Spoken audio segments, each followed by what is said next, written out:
Ça va, Christophe? La forme, la pêche William. Il est tard là. Il est tard, là. Il est très, ah ouais, très tôt, tiens, très tôt. Il est 7h30 le matin. Félicitations, ce deuxième jour du congrès de la 3P internationale de France de Biarritz. Et on va jouer au casino. C'est parti, ça va gambler ce matin. Ce matin, il y a le A3P Human, qui est une émanation de l'A3P qui, tous les ans, le deuxième jour du congrès, à 7h30, c'est un peu tôt, fait découvrir des choses qui sont un peu en... On n'est plus dans l'industrie pharma, là. Là, c'est des valeurs humaines, des choses comme ça. Là, on va parler de maladies rares avec des échanges croisés entre des parents et des... je ne sais plus qui, il y a des gens qui ont participé à des choses autour des maladies orphelines ou de la maladie de Crohn. On va voir ce que ça donne. C'est notre Sama préféré, on va appeler notre tata de la flotte, qui présente ça, entre autres. Hein. Et donc, du coup, on va aller voir ce que ça dit. Et on vous emmène avec nous. Bonjour à tous.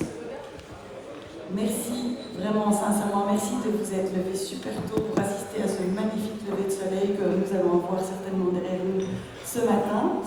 Ben voilà, donc c'est le petit interactif de A3P Human.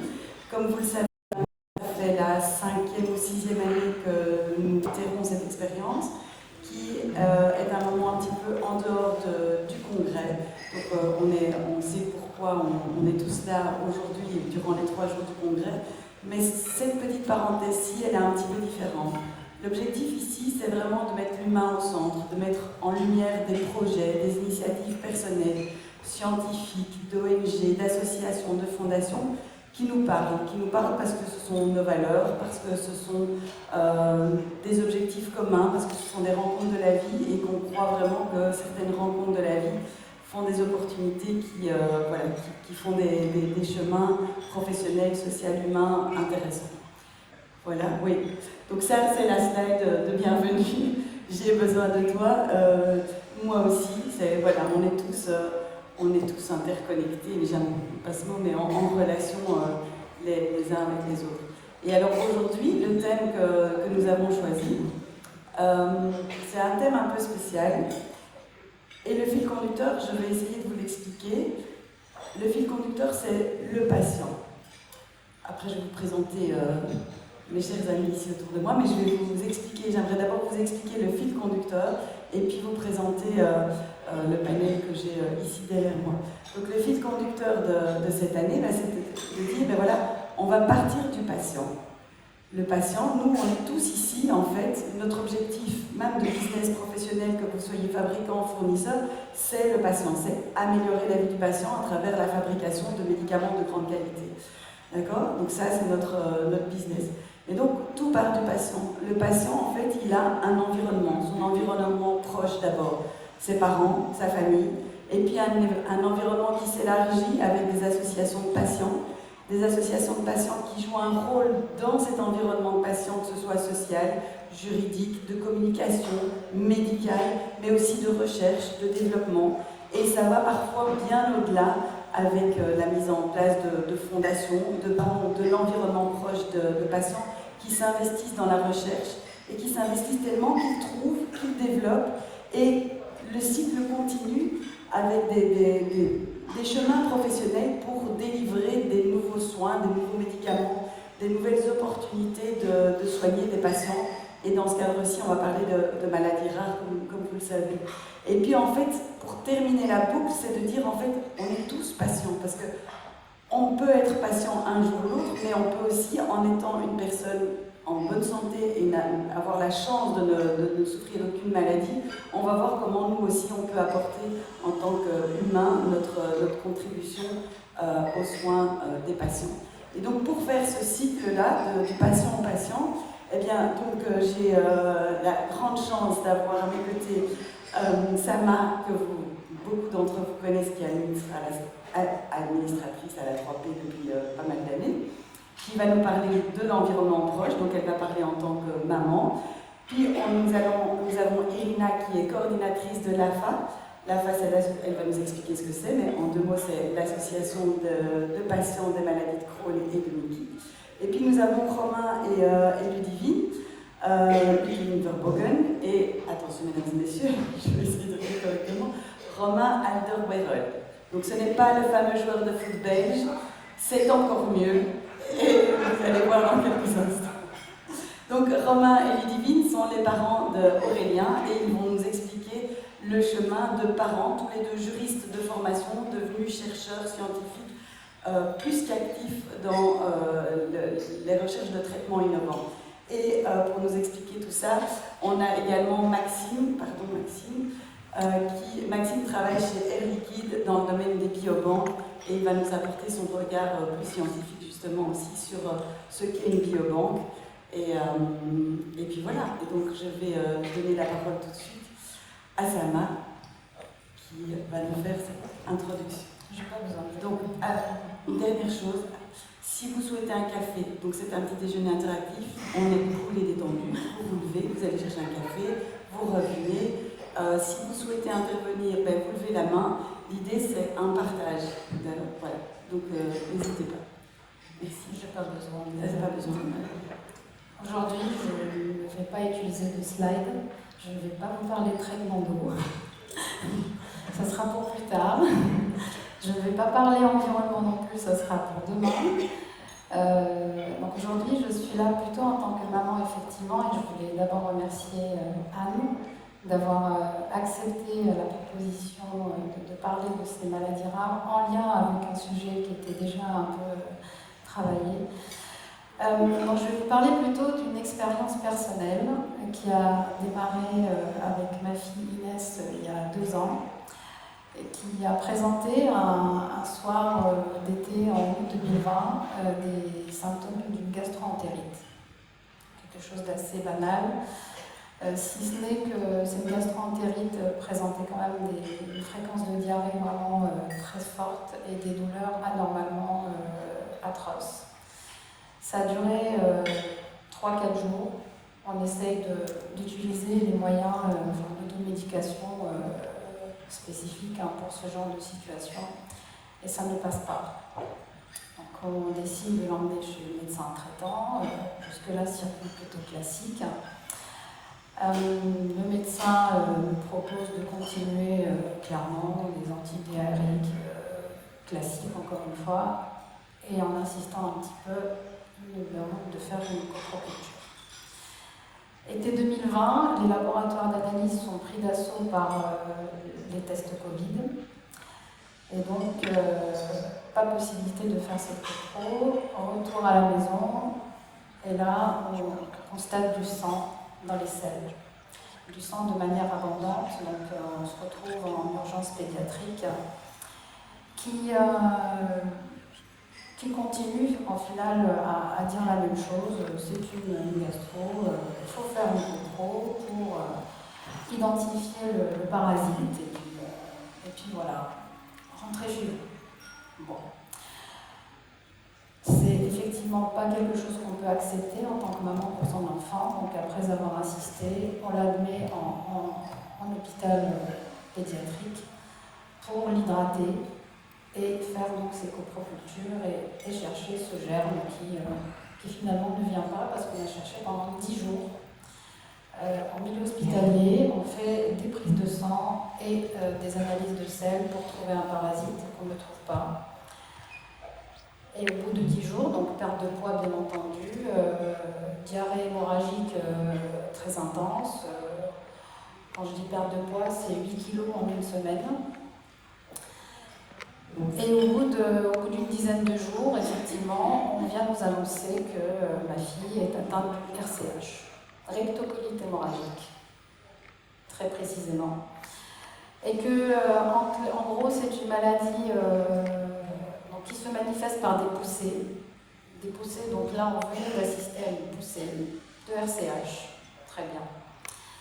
Et que maintenant on va arrêter ces poussées par de la cortisone à forte dose, donc elle est restée 4 jours supplémentaires pour avoir cette corticothérapie.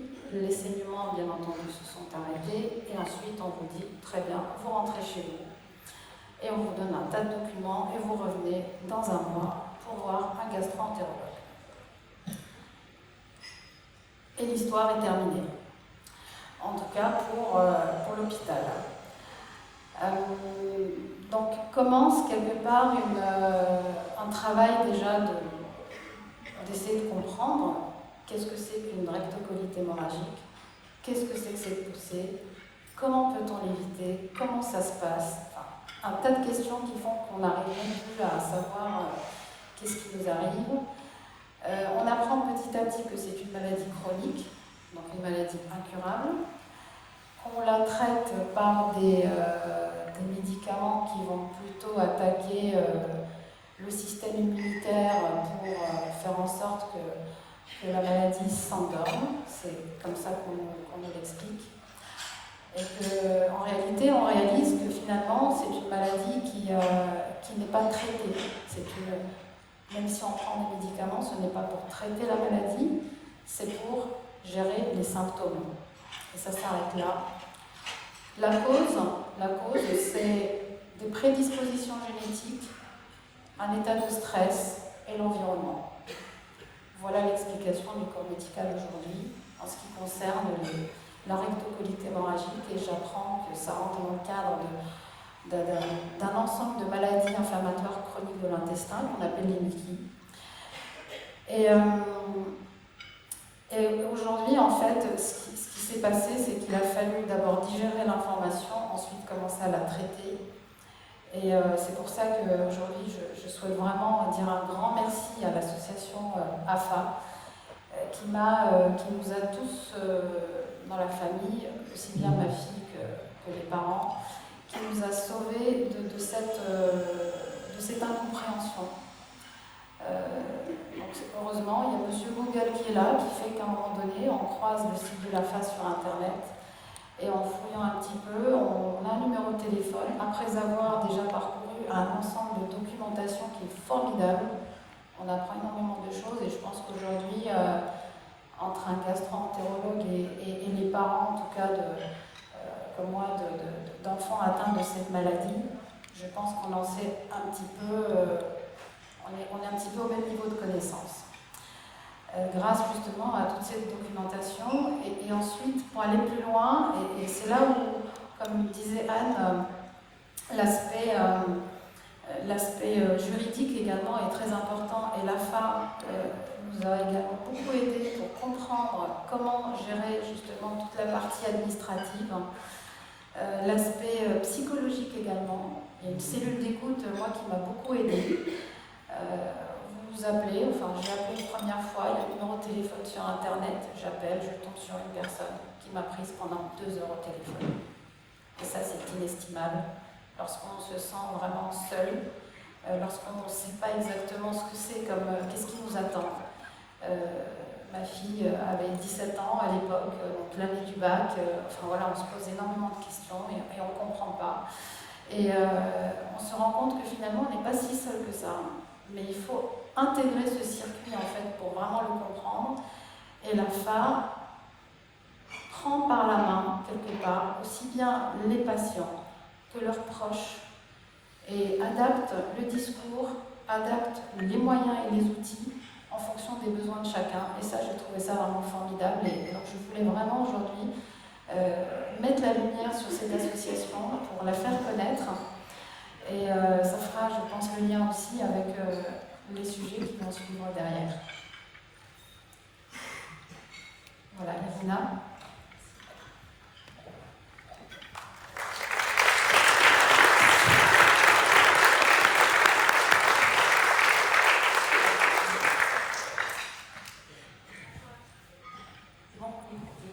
Bonjour à tous, je suis Irina Lebani, je suis coordinatrice, salariée à l'association Inflammation RCH France.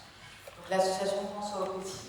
Donc on est une association qui accompagne, qui sensibilise, informe, qui est en lien constant aussi avec les personnes concernées par les maladies inflammatoires chroniques de l'intestin.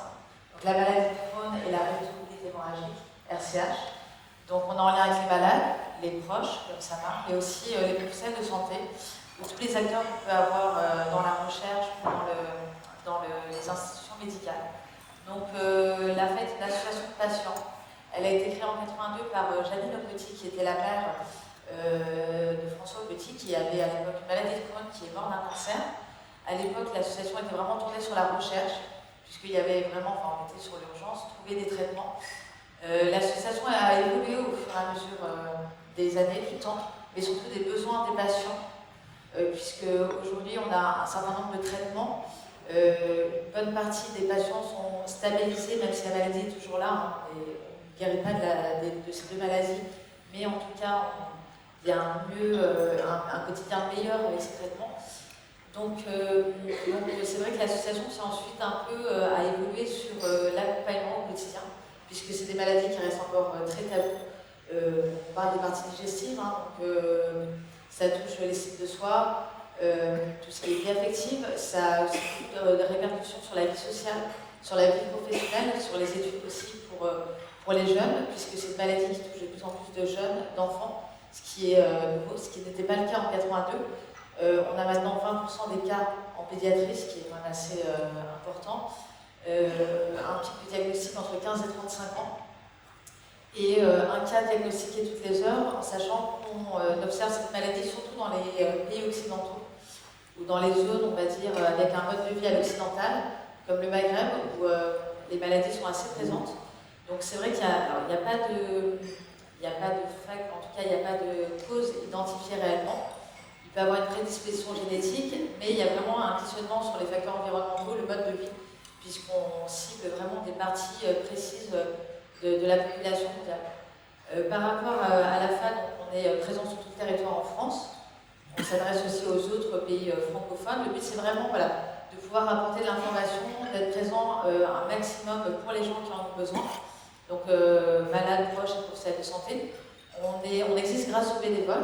Donc, je suis salariée, on est 9 salariés, on a surtout à peu près 300 bénévoles qui sont pour la grande majorité concernés. Donc, ça peut être des malades, des proches. On a aussi des professionnels de santé dans les bénévoles. Et on est aussi présent sur la question de la recherche. Chaque année, on a des bourses de recherche, donc ça représente à peu près 300 000 € par an du budget de l'association. Et on a vraiment un rôle d'information au quotidien sur la maladie, de lobbying et de sensibilisation sur ces maladies qui concernent la flore intestinale, le microbiote. Donc nos missions, c'est soutenir et financer la recherche à travers ces bourses de recherche, mais aussi le conseil scientifique qui est donc dont des gastro-entérologues font partie et qui sont vraiment acteurs sur la maladie, qui s'investissent aussi pour les patients. C'est donc informer, créer de la connaissance sur ces maladies, continuer justement à ce qu'il y ait une réflexion sur les causes et sur le vivre avec ces maladies. Donc soutenir les malades et les proches, sensibiliser les professionnels de santé et le grand public, puisqu'on se rend compte qu'il y a pas mal de gens qui vont avoir ces maladies, mais qui ne vont pas forcément en parler, puisque ça reste assez tabou. C'est porter la voix des malades, améliorer la qualité de vie et faire reconnaître donc, les maladies inflammatoires chroniques de l'intestin, donc les MIC. Donc à travers les différentes actions qu'on a, donc, comme le disait Sana, on a tout ce qui est information, l'éducation thérapeutique. On a aussi un observatoire des MICI. Donc le but, c'est vraiment de pouvoir avoir des données, donc, pas que d'un point de vue épidémiologique, mais aussi sur le quotidien avec la maladie. Donc ça peut être justement observer donc, des malades sur un temps assez long. Ça peut être justement leur poser des questions sur leur traitement, sur leur quotidien avec ce traitement, avec leur protocole médical. C'est comment je le vis au quotidien dans différents environnements. La place aussi des thérapies complémentaires, qui a aussi un rôle à jouer. Donc ça aussi, on sensibilise un maximum. Donc ça peut être l'alimentation, qui est une question phare de ces maladies, puisque c'est un dérèglement de la flore intestinale. Il n'y a pas de régime particulier, mais c'est justement comment, à travers l'alimentation, l'activité physique ou d'autres pratiques, pouvoir améliorer le quotidien avec la maladie. Donc il y a vraiment rendre acteur le patient, faire en sorte que les professionnels de santé soient vraiment en co-construction constamment avec le patient, puisque le professionnel de santé a son expertise, le patient aussi. On est d'ailleurs précurseur sur l'éducation thérapeutique en France. Dès 2007-2008, on a vraiment sensibilisé sur l'importance. Donc c'est vrai qu'on parle d'éducation thérapeutique, mais on préférait utiliser le terme d'accompagnement thérapeutique, puisqu'on n'est pas sur l'éducation du patient, on est plus sur comment, en tant que patient, en tant que proche aussi, puisque maintenant on forme des parents à l'éducation thérapeutique, je peux être acteur de ma maladie, comment je peux justement transmettre mes connaissances, mon expertise au quotidien pour pouvoir le faire partager aux autres, aux professionnels de santé aussi, aux autres acteurs de la santé, et comment je peux utiliser cette expertise pour justement permettre de faire avancer la connaissance sur les maladies, et notamment la recherche, puisqu'on sent qu'il y a une vraie, maintenant, enfin, en tout cas on le ressent, une vraie prise en compte des professionnels de santé, de la recherche, des instituts pharmaceutiques, sur l'importance d'écouter le patient pour faire avancer justement les différents traitements et la recherche. Par rapport à l'expertise, donc je vais peut-être passer la main justement à des parents experts qui vous parleront de leur expérience et de leur projet. Voilà. Merci Irina.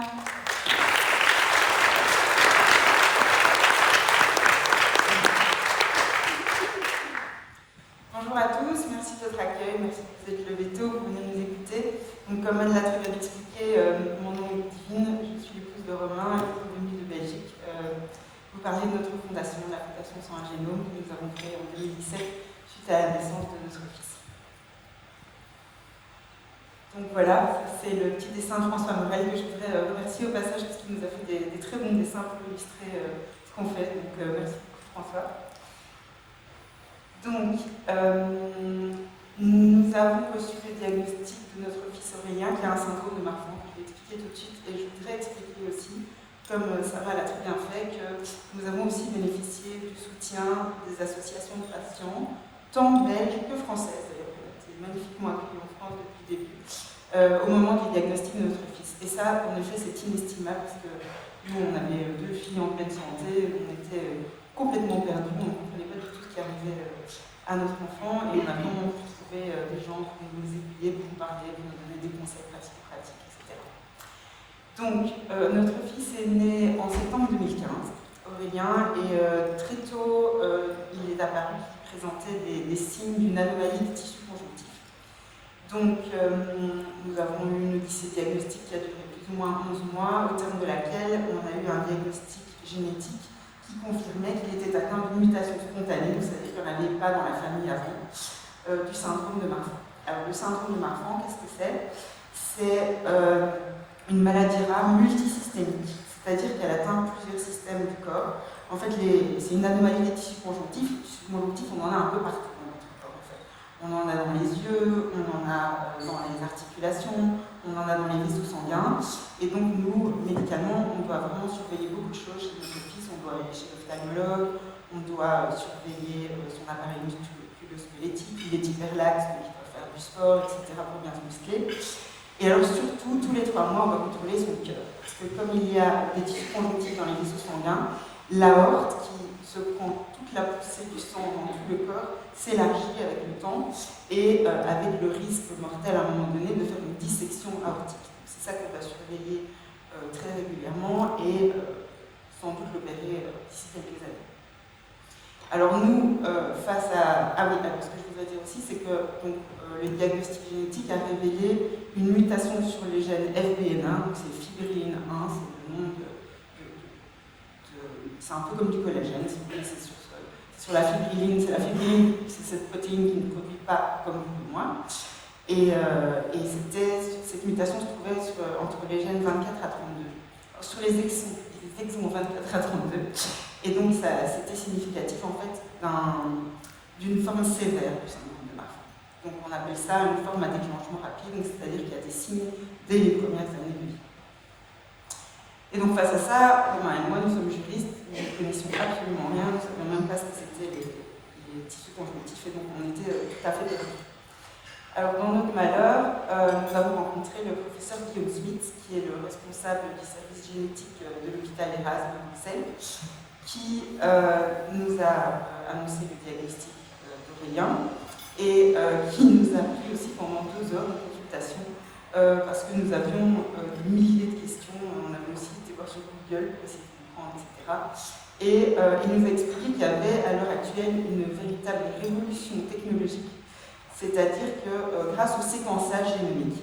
Donc par le passé, la génétique, on procédait par panel de gènes, on séquençait quelques gènes, on essayait de diagnostiquer ou de faire des recherches sur base de quelques gènes. Puis on est passé à l'exome, ça c'est 3% du génome, c'est la partie codante du génome, et on fait des recherches aussi là-dessus qui sont déjà beaucoup plus poussées. Mais aujourd'hui, grâce aux séquenceurs génomique de nouvelle génération, on peut à moindre coût séquencer le génome complet d'un individu, donc sa cartographie génétique complète. Et en discutant avec ce généticien, on s'est rendu compte que chaque génome collecté, qu'on mettrait sur une base de données qui serait corrélée avec les données phénotypiques des patients ou des individus, en croisant ces données, on peut retracer une carte de notre génome, donc de notre cartographie génétique complète, et avoir une meilleure connaissance des interactions entre les gènes et des conséquences qu'elles peuvent avoir sur notre santé. Alors, c'est sur base de ce constat que nous avons décidé de mettre cette base de données génomiques à la disposition des chercheurs.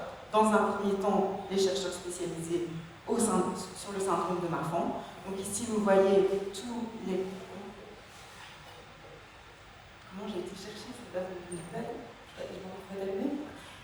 Comment est-ce que tu passes justement de l'explication de l'analyse génomique à la base de données? Vous avez constitué une base de données? Mais ça, mon mari m'a expliqué en 2 minutes, beaucoup plus en détail. En fait, les chercheurs savaient ce qu'ils cherchaient. Ils cherchent en fait des gènes protecteurs dans le génome pour pouvoir mieux soigner les maladies rares, mieux les comprendre. Mais ils n'avaient pas accès à une base de données génomique de patients atteints du syndrome de Marfan. Et donc c'est pour ça que nous avons décidé de la mettre à disposition. Voilà. Donc ici, vous avez tout le comité scientifique de la Fondation sur un génome. Ce sont les plus grands spécialistes du syndrome de Marfan en France et en Belgique. Donc, comme je vous l'ai dit, c'est un projet franco-belge depuis le début. Nous avons, depuis le début, dans notre comité scientifique, d'abord, il y a l'association française du syndrome de Marfan, mais surtout, il y a le professeur Guillaume Rouleau et le professeur Catherine Boileau de l'APHP Chat, qui nous ont soutenus et aidés et qui sont vraiment à fond dans notre projet depuis le début. Et donc voilà, c'est sur cette base-là qu'on a commencé à travailler. Maintenant, la fondation va avoir 5 ans dans quelques jours. Et on a énormément avancé pour faire progresser la recherche, au départ sur le syndrome de Marfan, mais aussi sur les maladies rares. C'est vraiment le but de notre fondation, c'est de mettre à profit les avancées de la génomique au profit des maladies rares.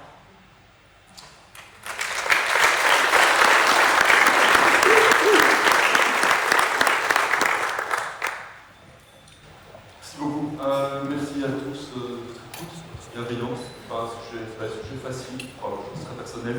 Merci Anne pour l'invitation, merci à vous, magnifique.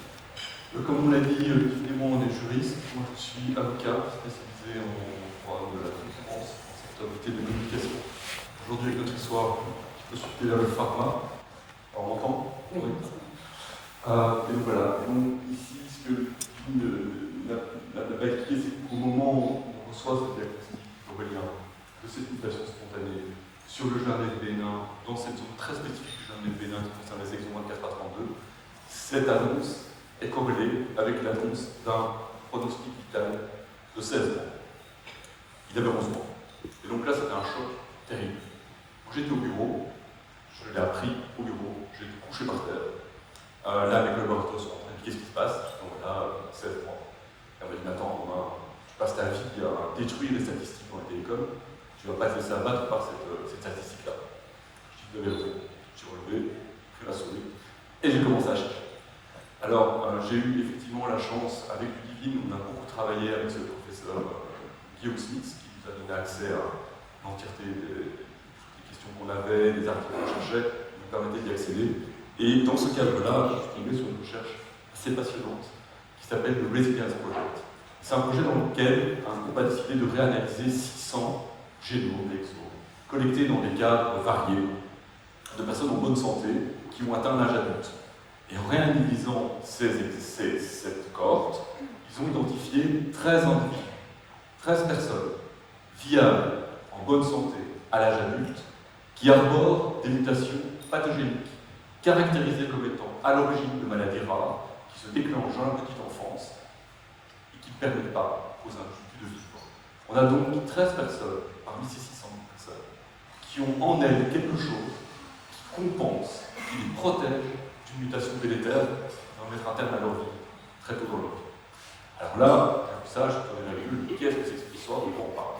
Et là, il commence à m'expliquer ce qu'on appelle les gènes épistatiques et hypostatiques, les gènes qui protègent de l'effet de mutation délétère ou les gènes qui accentuent l'effet de mutation délétère. Je ne vais pas rentrer trop loin dans ces détails-là. On a une présentation bien plus élaborée, mais ce matin, peut-être certains d'entre vous sont sortis à la Tyreuse hier soir, on a une version soft. Non, mais ici, donc, ici c'est ceux qui n'ont pas été à la Tyreuse, ok. Mais si vous voulez en savoir plus, on peut aller. Alors, une fois que j'ai découvert ce Resilience Project, une fois que j'ai vu cette approche, je me suis dit, mais quid par rapport au syndrome de Marfan, quid par rapport au jeune FBN1. Et là, je me rends compte que personne n'avait fait cette recherche.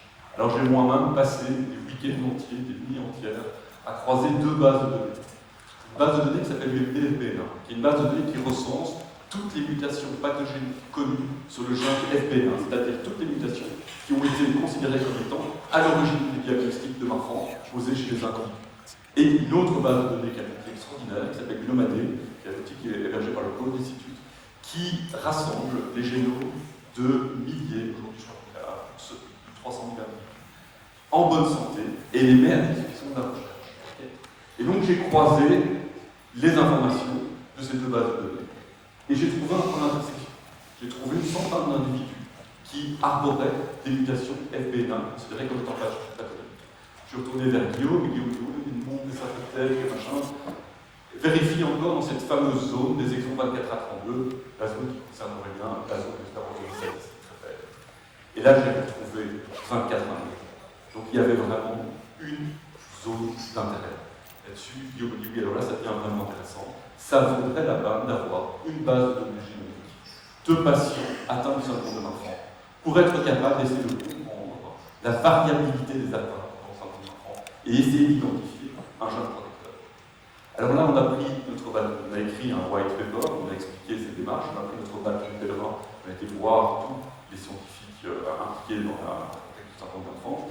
Et là, plutôt nous regarder avec un petit air, on comprend mieux aujourd'hui, parce qu'on dit oui, effectivement, il doit y avoir un identificateur à l'homme dans cette maladie, on doit retrouver quelque chose. Et donc, avec ce groupe, avec le comité scientifique de la Fondation qu'on a créé un projet qu'on appelait le projet GEMS. Donc un projet qui s'est donné pour mission d'identifier les gènes épistatiques qui pourraient protéger l'effet délétère du syndrome d'enfant. On a créé ce projet et donc probablement il est co-dirigé par l'UZA et l'UZGET, deux hôpitaux belges, par l'université Paul Cook, en train de travailler pour pour la partie du français pour ajouter le professeur Jean de la PHP. Et on a vraiment le schéma de recherche qu'on a appelé Wet Lab, que vous trouvez ici. On a une cohorte de 260 carrières, participants, ce qui est énorme dans le monde des maladies rares, ce qui nous donne de bonnes chances de succès. Alors ici, l'idée c'est vraiment de réussir à concrétiser cette recherche. Et vous l'avez compris, cette recherche, elle a vraiment deux plans. Elle a un plan que vous connaissez bien, le Wet Lab traditionnel, et auquel on veut rajouter un plan Dry Lab in silico avec la recherche bioinformatique. Donc on a un double chemin. On a un chemin vers la biobanque et on a un chemin vers ce qu'on appelle notre biobanque, notre biobanque bioinformatique. Sur les questions de biobanque, je vais laisser la parole à Maxime, qui est le vrai spécialiste de ce sujet.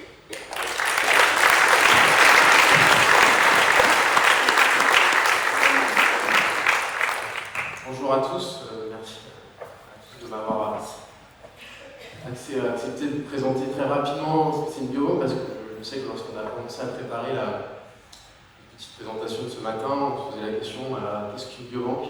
C'est vrai que pour certains ça peut parler, mais pour d'autres pas du tout. Je vais vous faire ça très rapidement parce que j'ai tendance à être assez bavard. Donc une biobanque, pour faire très simple, c'est une grosse bibliothèque où on va conserver des échantillons qui vont permettre dans un instant T+1 ou T+, plusieurs années même, de pouvoir retravailler sur les échantillons qu'on a collectés chez les patients.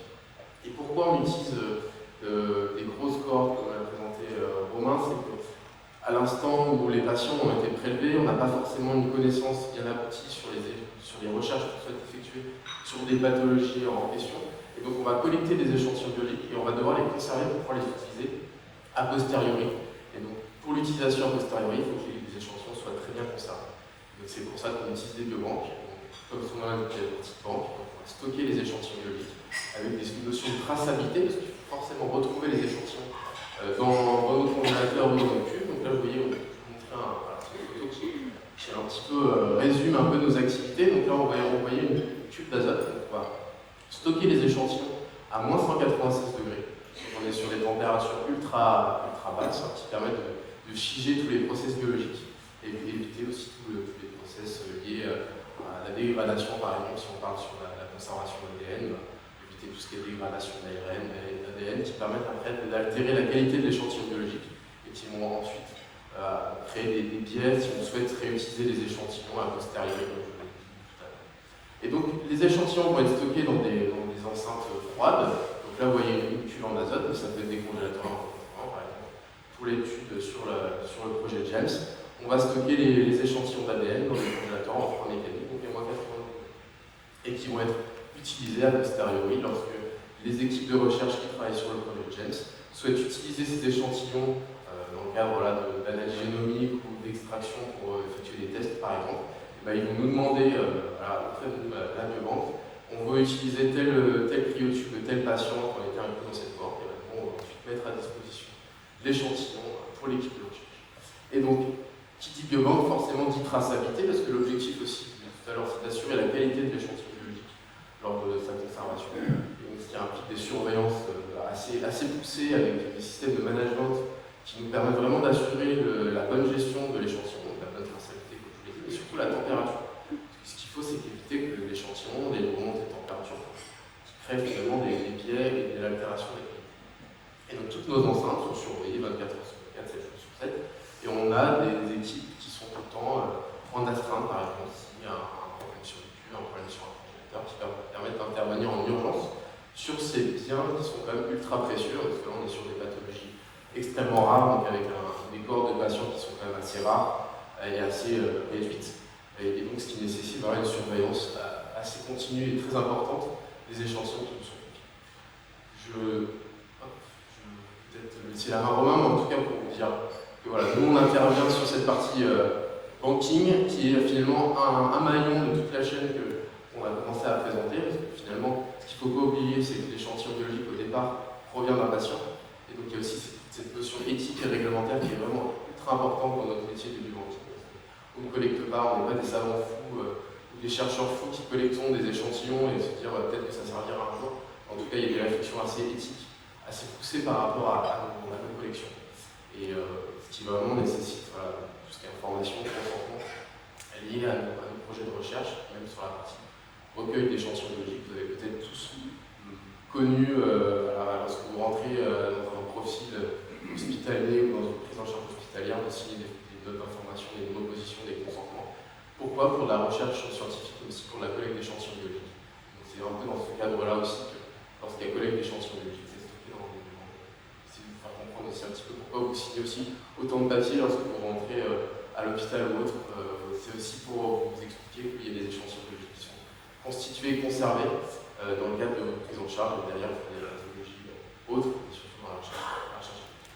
Merci à vous.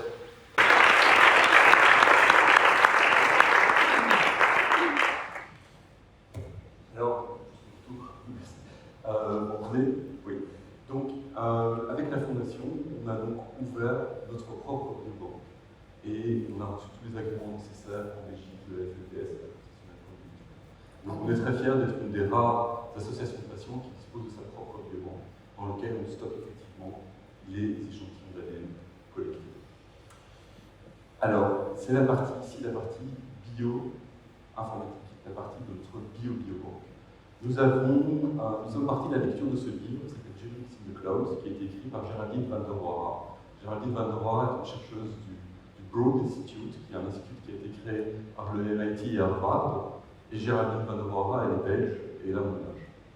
On a eu la chance d'échanger énormément avec elle et elle nous a guidés dans la construction de notre architecture cloud. Et aujourd'hui, nous avons une architecture cloud opérationnelle qui stocke 47 génomes complets de patients enfants. On a la plus grande cohorte de patients enfants génomiques au monde aujourd'hui. On a 111 exomes de patients enfants qui nous ont été confiés par un autre groupe de recherche et 300 panels. Vous avez compris, les panels c'est moins intéressant parce que c'est limité à un groupe de jeunes qui font partie du panel HTAD qui nous empêche d'aller chercher en dehors de ce panel-là ce qui pourrait être la cause de l'effet protecteur. Les exomes sont plus intéressants, mais les génomes sont de moins intéressants. Vous avez ici le prestataire de service qui s'occupe du séquençage avec lequel on travaille. Aujourd'hui, on travaille, pour ceux qui s'intéressent, on travaille avec la technologie Illumina. on fait 30 couvertures, on travaille en 30x. On est en train de faire des tests avec du Oxford Nanopore pour travailler en long read, vous savez combien on travaille en short read, et avec le groupe du Globe Institute, on surveille aussi d'autres nouvelles technologies émergentes qui pourraient nous permettre de séquencer à moindre coût. Donc aujourd'hui, notre cloud est opérationnel, il fonctionne sur Azure. On a été le premier groupe à mettre en place des solutions de raccordement direct entre les séquenceurs de minage chez Macrogène et notre cloud Azure. On est très fiers de ça, ça nous a pris pas mal de temps. Et donc voilà, ça fonctionne. Dès aujourd'hui, on peut utiliser les données stockées sur notre GNU Cloud pour tester des hypothèses in silico, c'est-à-dire que si un groupe de recherche identifie potentiellement un gène modificateur en wet lab, il peut essayer de vérifier son hypothèse en dry lab sur notre solution informatique. Très, très rapidement. Je pense qu'on peut imaginer les conséquences que ça peut avoir si on arrive à identifier un gène modificateur dont on est capable de répliquer les effets parfois médicamenteux. Si on connaît déjà un médicament existant qui agit sur ce gène-là, on peut faire un drug proposing sur une solution, on peut très rapidement mettre en place un médicament. In fine, vous l'avez compris, au cœur de notre action, de notre petit garçon, auquel, plus de 3 mois, on a ses surveillance cardiaque. Si on pouvait avoir quelque chose pour l'aider, ce serait notre but ultime. Alors aussi, j'aime bien ce dessin nouveau, c'est du Jimmy qui prépare le cloud génomique. Donc on a créé cette infrastructure, elle est là, elle est possible et on peut travailler dessus. Alors le point sur lequel Maxime a insisté, qui est un point complètement fou dans le contexte des maladies rares, c'est qu'en mettant en place notre étude GEMS, on s'est rendu compte qu'on avait créé des tonnes de documents de consentement pour les adultes, pour les enfants, pour les mineurs, pour les incapables. Et on s'est retrouvé dans une situation, on s'est dit, mais nous, on a besoin de participer avec Aurélien à des recherches. Et on s'est remis dans ce cas de figure-là, où on arrive à l'hôpital, on a un rendez-vous cadré pour Aurélien, on est terrifié par les infos qu'on a. Sur un pointable, le médecin nous dit oui, by the way, il y a une étude aux États-Unis sur les enfants comme Aurélien, est-ce que vous pourriez signer? On signe, on part à la voiture, on arrive, on met la poussette dans la voiture, on ferme le coffre, on prend la route. T'as le document de consentement? Non. Et toi, tu sais où il est? Non, je ne sais pas, on l'a perdu. Entre le moment où on l'a signé et le moment où on l'a voiture, on en parle avec le médecin, et le médecin dit c'est terriblement frustrant. Ça va prendre des heures pour expliquer à des patients comment consentir, pourquoi consentir. Dans la moitié des cas, on se rend compte que les gens n'ont pas compris, et dans la moitié des cas, on engage notre responsabilité par rapport à cette compréhension. Et aujourd'hui qu'on a créé GEMS, les efforts qui sont faits en amont pour développer ces consentements. Donc cette solution nous a semblé complètement suboptimale, on va dire très très mauvaise. Et en plus, vous l'avez vu, on a une cohorte de 260 patients. Ces 260 patients atteints de maladies rares, ils sont bien sûr pas tous sur le même hôpital, ils sont disséminés dans le monde entier. Et si on doit passer par tous les comités d'équipe du monde pour atteindre ces patients dans ce processus clinique qui est tout à fait suboptimal, ça nous a semblé tout à fait improductif et impossible à mettre en place. Et donc, on a créé une application de gestion des consentements avec un mécanisme assez original. Je ne vais pas trop vous expliquer maintenant parce que faut que l'explique, on explique que c'est très très intéressant. Donc, on va le conserver, mais si vous voulez la dernière fois, n'hésitez pas à scanner le QR code qui est là. Et on a mis en place un système qui permet aux patients atteints de maladies rares de consentir directement avec le médecin-chercheur dont l'étude a été validée par son comité d'éthique. Okay.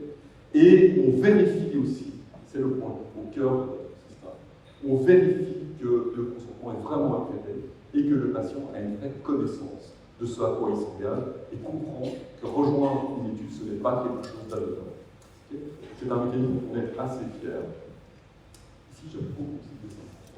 Parce que ça montre quelque chose qu'on a beaucoup vu avec les associations de patients, avec nos différents échanges, qu'il y a toute une série de personnes qui sont prêtes à partager leur génome, qui sont prêtes à donner leur génome pour la recherche. Du moment que c'est fait dans un cadre éthique, du moment qu'ils ont la conscience que c'est fait pour quelque chose qui va faire avancer la recherche, il y a toute une série de personnes qui sont prêtes à le faire, et c'est un mouvement qui devrait être encouragé pour permettre à la science d'avancer. Ce dessin-là, si vous le permettez, je vais le réutiliser.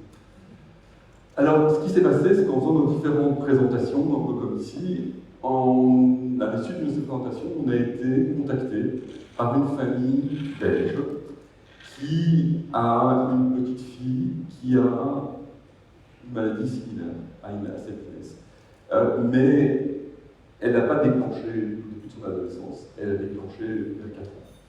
Donc c'est une forme de Mickey très très agressive, à déclenchement rapide.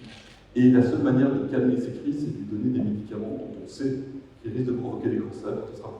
C'est une catastrophe. Les parents sont terrifiés.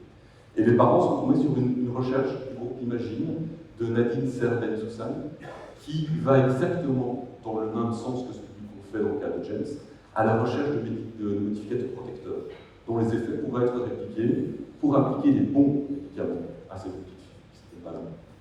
Et donc, avec cette famille-là, on prépare ce qu'on appelle notre projet NEXT, qui serait la réplication et la réutilisation de l'ensemble de la chaîne de production qu'on a mis en place, les flows, les data, dans le contexte du Wikipédia. C'est pour ça qu'on a trouvé assez étonnant, quand on était invité ici par Anne, de te rencontrer et d'avoir ce partage d'expérience, parce qu'on arrive à cette solution-là, on boucle la boucle. On a quelque chose qui part d'une histoire personnelle, qui va vers une association de patients. Nous créons avec Wikiville une forme d'interface entre l'association de patients et la recherche. On met en place la biobanque, on met en place la biobanque, on met en place des outils de facilitation de la participation des patients à leur propre recherche. Et ensuite, on peut passer au développement d'un autre projet dans le contexte des maladies rares, en sachant que ces différents projets vont se nourrir et rentrer ensemble. Donc voilà. Donc ici, vous avez bien le site de l'association AFA qui vous a été présenté. Nous n'avons pas de leaflet papier sur la Fondation Saint-Gémeaux, mais si vous scannez ce QR code-là, vous accédez à notre blog, vous avez l'adresse ici. Et je pense que c'est tout pour aujourd'hui. Merci encore Anne, merci à vous.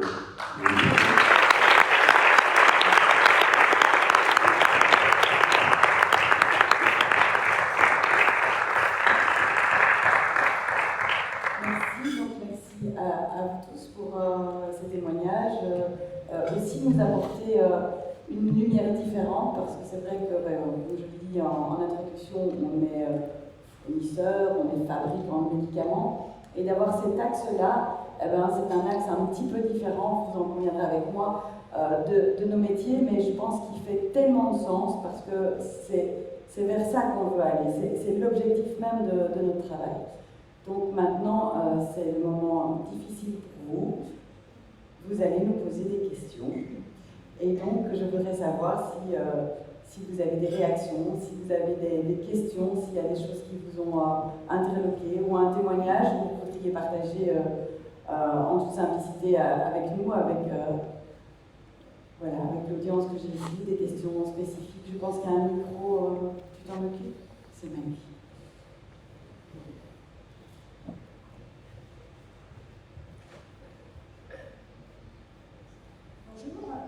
Je voulais vous remercier pour votre intervention. Et je me demandais, on a des amis assez proches qui sont dans le même cas de figure que vous pour une autre maladie rare aussi, sur un autre aspect thérapeutique. Et je me demandais si vous aviez déjà des contacts avec des pays autres que la France et la Belgique. Et si vous avez déjà regardé en Suisse, parce qu'il y a des choses qui existent en Suisse, on a exactement la même configuration sur d'autres maladies. Peut-être que l'association de biobanques pourrait aider à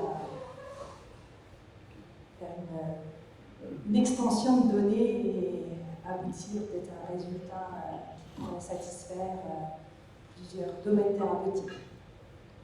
La Suisse est un extraordinaire pour les maladies rares, parce qu'il y a un véritable investissement de l'État suisse pour les associations de patients qui sont faites directement financées par rapport au nombre de patients atteints de maladies rares et qui sont directement inclus dans l'association de patients. C'est un mécanisme qui est extraordinaire.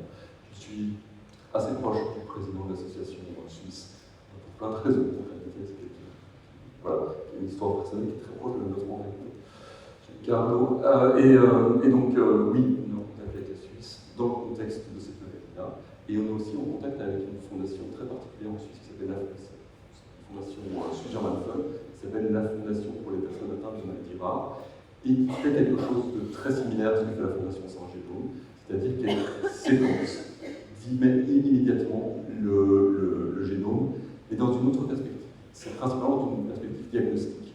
Donc, dès le moment où l'enfant apparaît avec un questionnement sur sa santé, cette fondation-là finance un séquençage génomique immédiat.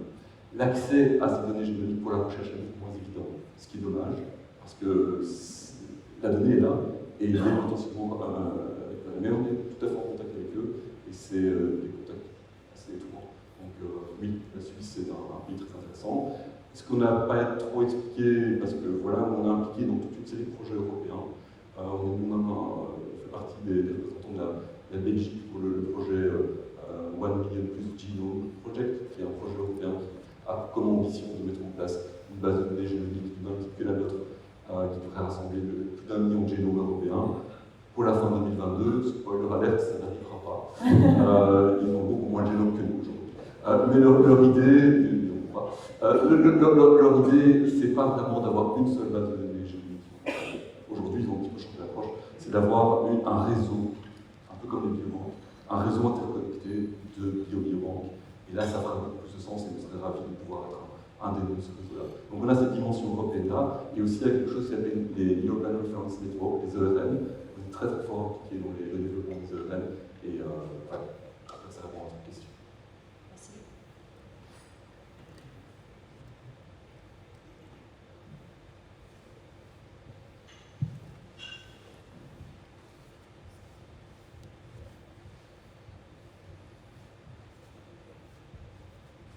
Bonjour, merci pour votre présentation.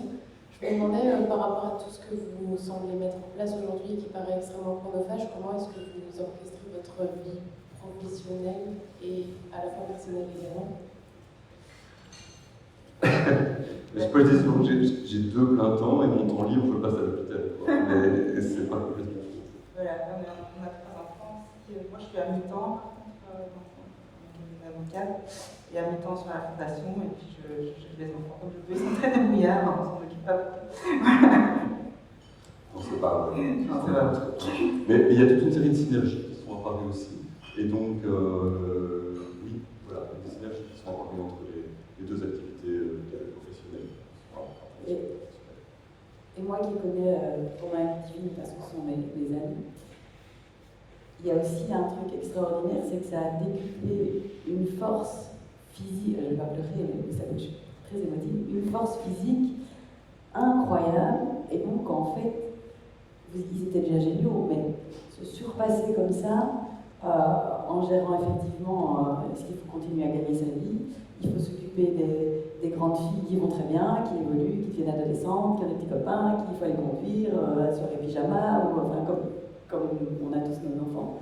Plus Aurélien, dont on veut qu'il ait la vie la plus normale possible, mais qui réclame quand même des soins spécifiques qui imposent à Romain Ludivine de partir à 10h du matin parce que le rendez-vous cardio ce sera 10h et à 10h30 ce sera plus possible. Et donc effectivement, ils ont une force, et cette force a généré une motivation, et cette motivation qu'ils la mettent maintenant au service de tous, peut-être de nos enfants, de nos petits-enfants un jour. Enfin, voilà, j'arrête, sinon je pleure. Et peut-être on a reçu plusieurs subsides, notamment on a obtenu des grants, des subsides, et on a engagé une série de personnes qui nous accompagnent. Donc, on a une bioinformaticienne qui est en charge de la biobanque à plein temps, et on a un informaticien à plein temps aussi qui nous accompagne dans la mise en place de tous les supports électroniques, et qui fait aussi. On est très bien encadré, on a utilisé des supports externes aussi, des gens, des commandes qui se sont révélés et qui nous ont aidés. Donc tout aide à la bienvenue, bien sûr. Et alors, Aurélien, aujourd'hui, il a 7 ans, et il va aussi bien que ça soit possible. Donc c'est cette discipline de 16 mois, c'était vraiment à détruire. Oui, c'est pas des choses à dire des parents qui viennent d'avoir un enfant, et voilà, il a 7 ans, il est à l'école, il est super heureux à l'école. Il a vraiment la vie la plus normale possible. Enfin, je dis souvent qu'il est arrivé à des rats, parce que voilà, mon fils il est comme ça, et il est assez génial. Hein. Il a un élan vital fantastique, il est hyper beau, intelligent, il a une philosophie de vie et une maturité. Ça nous porte tous les jours aussi, cette mentalité fantastique qu'il a. Donc, voilà. Il est vrai que par rapport à ce que tu dis, Ludivine, moi j'ai vu ma fille avant, j'ai vu ma fille après, pendant, et je me rends compte que finalement la philosophie qu'elle a aujourd'hui, c'est je fais de mon pépin une pépite. C'est une belle image. Voilà. À 18 ans, elle m'a dit, maman, moi aujourd'hui j'ai une maladie, je la gère, mais c'est aussi ma force. Et c'est formidable, finalement, on apprend énormément de nos enfants lorsqu'ils ont lorsqu'ils croisent dans leur chemin, je ne dis pas que c'est une aubaine d'être malade, hein, mais on peut le gérer positivement et ça donne une force extraordinaire aussi bien pour nos enfants que pour les parents aussi, comme tu disais, Anne. C'est vrai, moi je suis admirative de ce que vous faites parce que je ne suis pas allée aussi loin, mais je suis pas mal impliquée également dans ces maladies chroniques. Et on se rend compte que certes il y a la maladie, certes il y a les traitements. Les traitements ne sont pas efficaces parce qu'on ne se débarrasse pas de ce genre de maladie. En tout cas aujourd'hui la réponse médicale et scientifique c'est on gère les symptômes et on les gère par des médicaments qui ont non seulement une approche thérapeutique qu'on a du mal à accepter parce qu'on est en train de simplement endormir le système immunitaire, hein, parce qu'on part du principe que c'est une maladie auto-immune, donc dans le cas de Miki. Et donc on va endormir le système immunitaire et exposer et surexposer le patient à d'autres pathologies potentielles. Ma fille elle est bourrée de vaccins dans tous les sens, parce que voilà, il faut aider.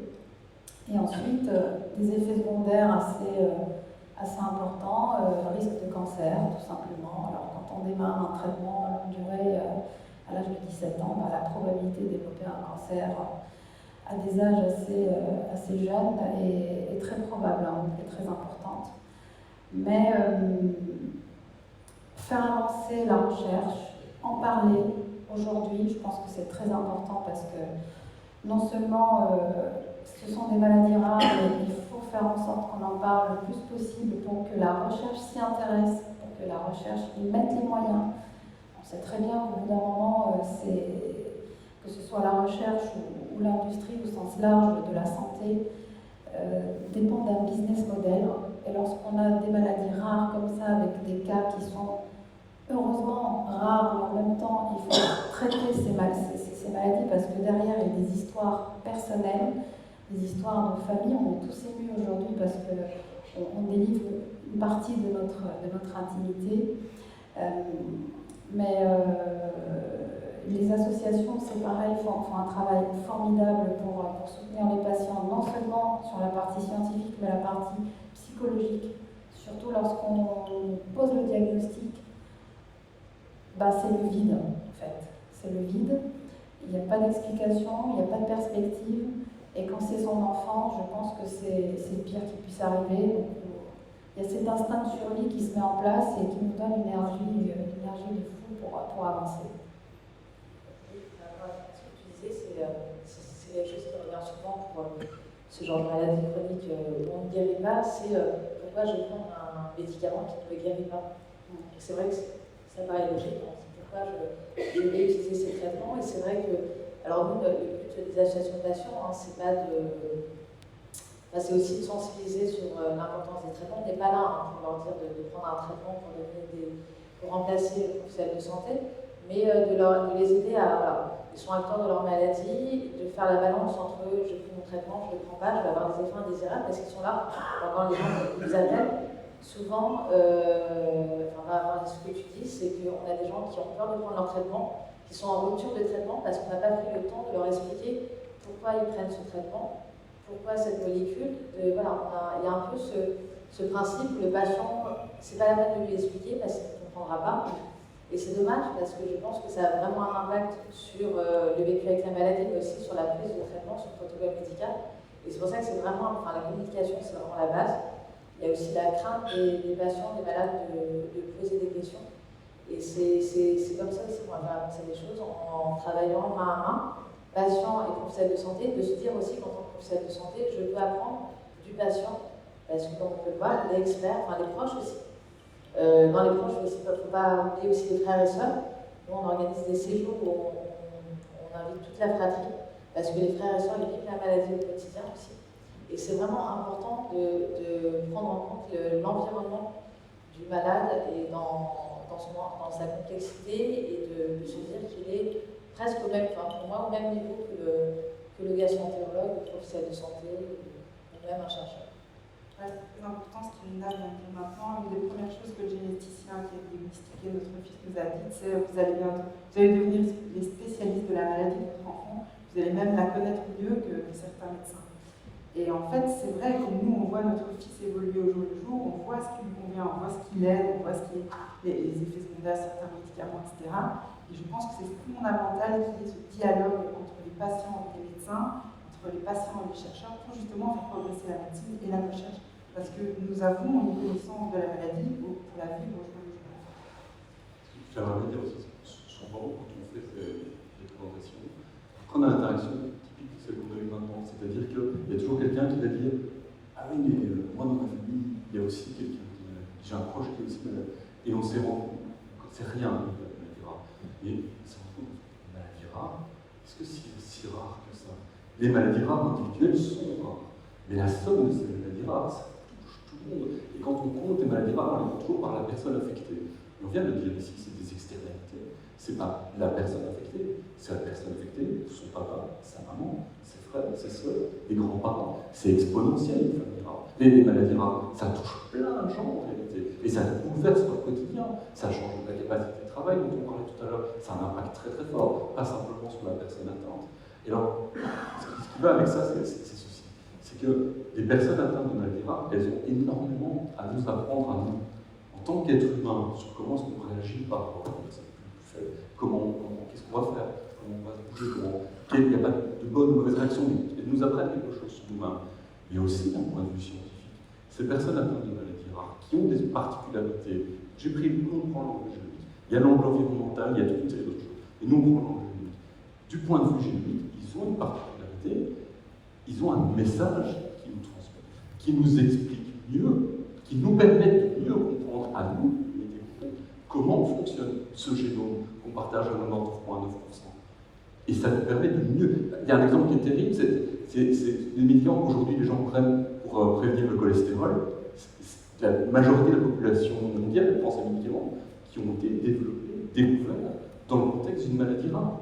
Donc les personnes qui développent ces maladies rares ont énormément à nous offrir. Et ce n'est pas de l'argent investi à fond perdu, hein. C'est quelque chose qui a beaucoup de sens par rapport à l'ensemble de l'humanité. Donc voilà, peut-être que je vais dire parce que je veux donner du sens à mon fils, mais de plus en plus, je pense qu'il y a ces deux dimensions. Humainement, les maladies rares ont vraiment quelque chose à nous apporter. Scientifiquement, par rapport à ce qu'est l'humanité, ils ont vraiment un message à nous offrir, et ça serait dommage de ne pas l'écouter. Non.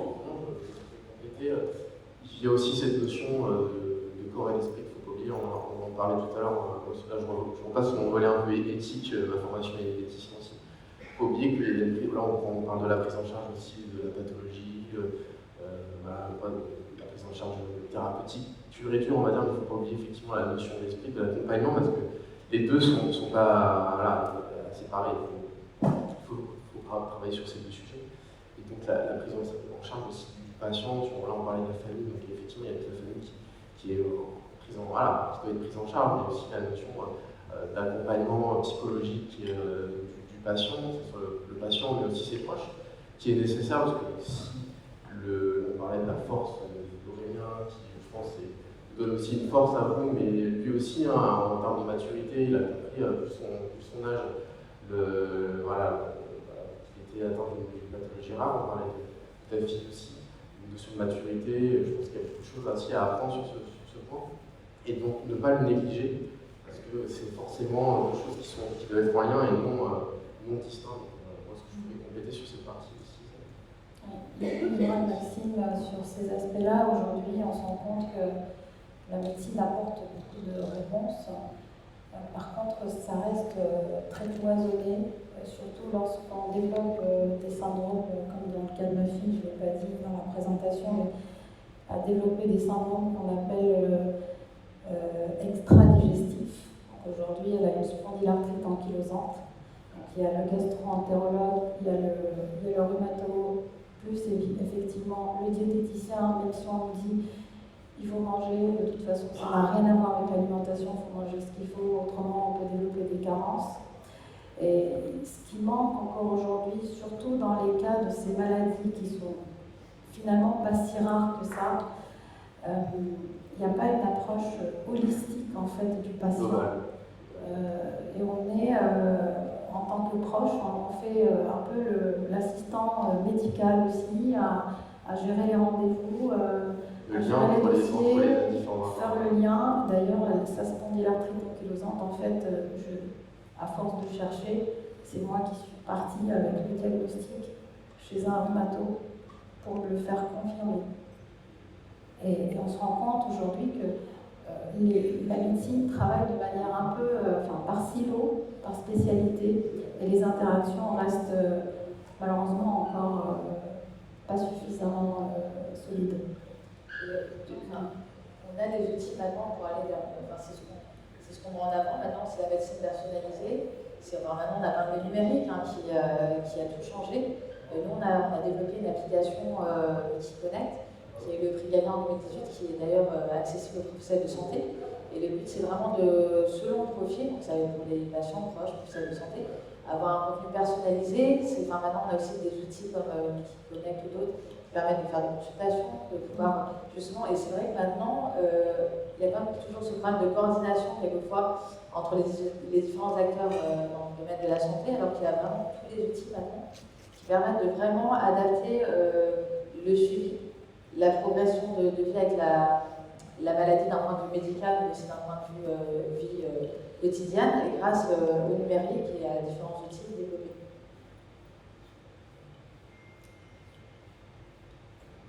Alors, une autre question, une autre intervention.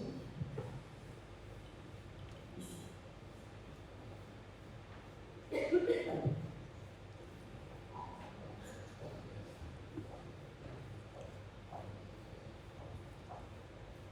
Alors, un grand merci pour votre témoignage. C'était simplement pour illustrer un point qui est critique, à mon avis, dans ce système.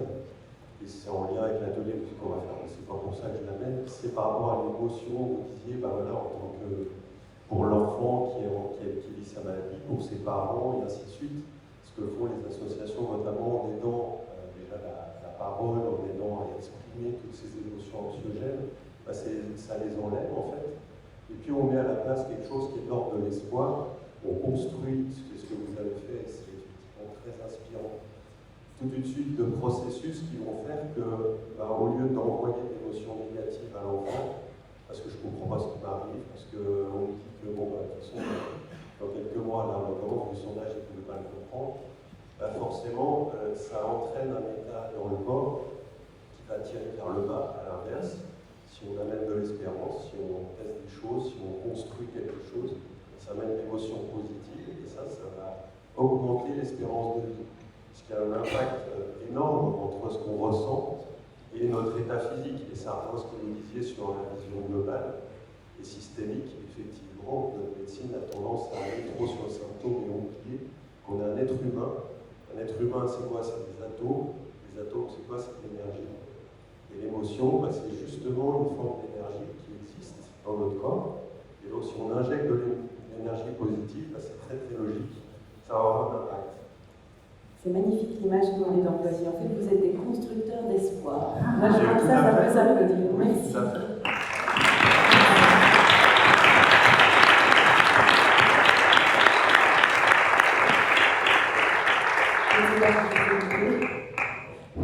Pas spécialement, mais ça rejoint aussi ce qui a été dit, des maladies rares. Je connais 3 personnes dans mon environnement proche qui en ont, mon père, meilleur ami et d'autres parents comme vous. Alors c'est une autre maladie, la mucoviscidose. Eux c'est pareil, on leur a dit, votre fils, vous savez, dans quelques années, il est dans une chaise, et puis après, il vient de passer son bac, il a bientôt 18 ans, il marche toujours, il fait le téléthon en courant, alors il court à sa mesure, mais de nouveau, ce qui a été mis autour de lui, l'énergie qu'il y a autour de lui est très positive, et comme par hasard, il n'est pas dans une chaise, et il continue, il avance. Et oui, c'est ça qui fait l'énorme différence. Et là, on est sur quelque chose d'invisible. L'émotion, elle est invisible. Et la plupart des médecins, malheureusement, pensent que ça n'a pas d'impact, alors qu'à mon avis, c'est ce qu'il y en a plus. Donc un grand bravo, en tout cas, pour ce que vous faites. C'est très inspirant.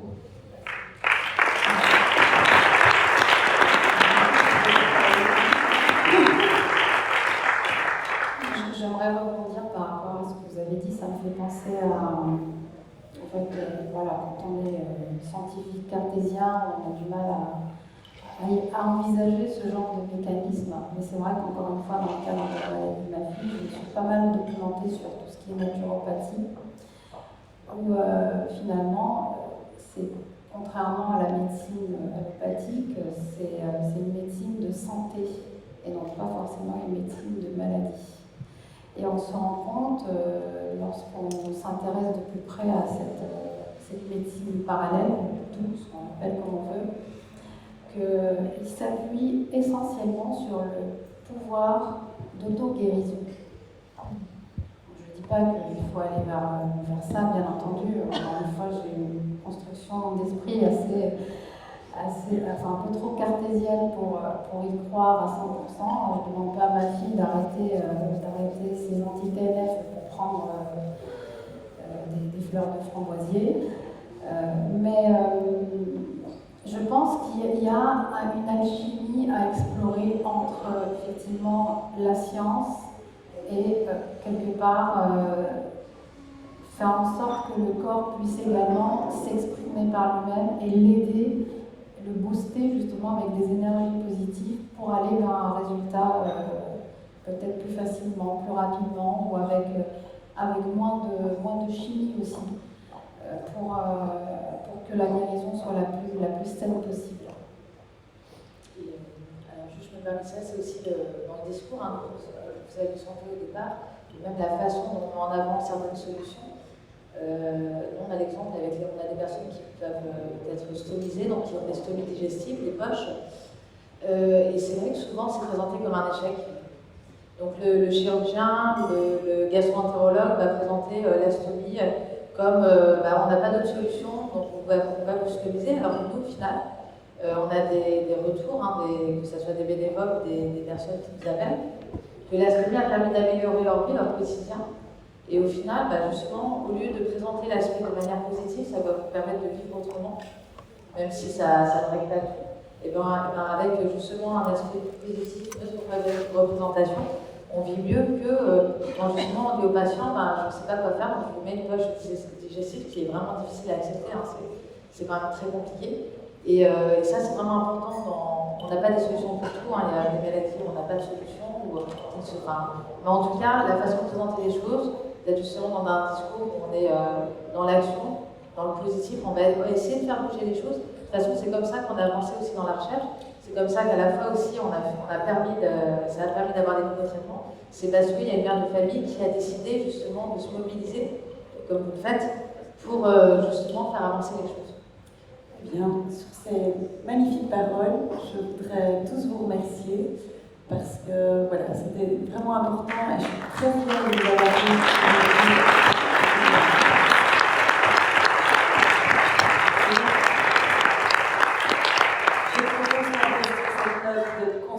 D'espoir et qu'on part tous galvanisés pour construire un espoir meilleur. Donc je vais vous laisser aller à vos ateliers. Vous avez encore 20 minutes pour prendre un petit café.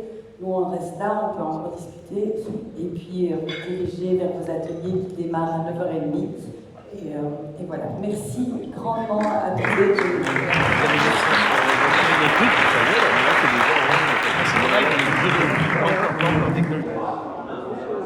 C'était génial. On était en direct sur Twitch. Ah, vous êtes en direct ? Ouais, on y est toujours. Ah, super. Non, c'est vraiment top. C'est vraiment top. Impressionnant. Impressionnant.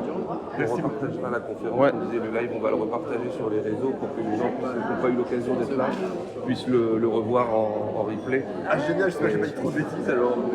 Non, c'était parfait. Oh bah non, c'était nickel. Je sais même pas comment c'est possible d'avoir autant d'énergie, d'avoir fait ce que vous avez fait là. La boucle d'amélioration continue de la fin où on voit tout ce qui a été fait. C'est juste complètement impressionnant, donc vraiment, bravo. C'est ça qu'on ressent parce que tout, on dit à chacun son besoin, tous les matins, on passe en partie, tous les soirs. C'est ça la motivation, sortir quand on le voit, tous les matins, il y a une audience qui est énorme. Quand on va tous les 3 mois, c'est pas rigolo. Donc la motivation elle est là, chaque fois on se sent super impuissant, qu'est-ce qu'on peut faire? C'est pas la bonne approche, c'est une approche. C'est ce que nous on choisit. Il y a plein d'autres. qui était dit après sur une autre dimension médicale à explorer, sûrement, il faut le faire. Et nous, on a pris cet angle-là, et on va à fond dans cet angle-là. Oui, puis avec des résultats, enfin, quand même, impressionnants.